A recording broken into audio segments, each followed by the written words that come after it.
எம்மா அந்த 10 அடி புத்துக்குள்ளே நாகத்தா எத்தனை நாள் இருப்பேன் 10 அடி புத்துக்குள்ளே நாகத்தா எத்தனை நாள் இருப்பேன்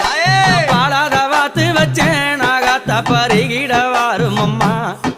நான் பாலாத வாத்து வச்சேன் நாகத்தா பருகிட வாரும் அம்மா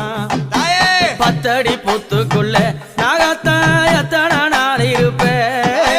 10 அடி புத்துக்குள்ளே நாகத்தா எத்தனை